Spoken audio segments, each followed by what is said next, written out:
एक आदमी ने एक बहुत ही खूबसूरत लड़की से शादी की। शादी के बाद दोनों की जिंदगी बहुत प्यार से गुजर रही थी। वह उसे बहुत चाहता था और उसकी खूबसूरती की हमेशा तारीफ किया करता था। लेकिन कुछ महीनों के बाद लड़की चर्मरोग स्किन डिजीज से ग्रसित हो गई और धीरे धीरे उसकी खूबसूरती जाने लगी। खुद को इस तरह देख उसके मन में डर समाने लगा कि यदि वह बदसूरत हो गई तो उसका पति उससे नफरत करने लगेगा और वह उसकी नफरत बर्दाश्त नहीं कर पाएगी। इस बीच एक दिन पति को किसी काम से शहर से बाहर जाना पड़ा। काम खत्म कर जब वह घर वापस लौट रहा था, उसका एक्सीडेंट हो गया। एक्सीडेंट में उसने अपनी दोनों आंखें खो दी। लेकिन इसके बावजूद भी उन दोनों की जिंदगी सामान्य तरीके से आगे बढ़ती रही।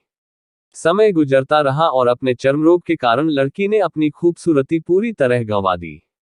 वह बदसूरत हो गई, लेकिन अंधे पति को इस बारे में कुछ भी पता नहीं था। इसलिए इसका उनके खुशहाल विवाहित जीवन पर कोई प्रभाव नहीं पड़ा। वह उसे उसी तरह प्यार करता रहा। एक दिन उस लड़की की मौत हो गई। पति अब अकेला हो गया था। वह बहुत दुखी था। वह उस शहर को छोड़कर जाना चाहता था। उसने अंतिम संस्कार की सारी क्रियाविधि पूर्ण की और शहर छोड़कर जाने लगा।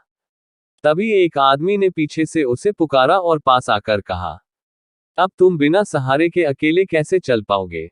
इतने साल तो तुम्हारी पत्नी तुम्हारी मदद किया करती थी। पति ने जवाब दिया, दोस्त, मैं अंधा नहीं हूं। मैं बस अंधा होने का नाटक कर रहा था।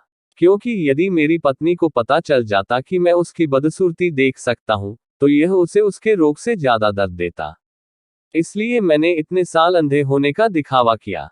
वह बहुत अच्छी पत्नी थी। मैं बस उसे खुश रखना चाहता था। सीख, खुश रहने के लिए हमें भी एक दूसरे की कमियों के प्रति आंखें बंद कर लेनी चाहिए और उन कमियों को नजरअंदाज कर देना चाहिए।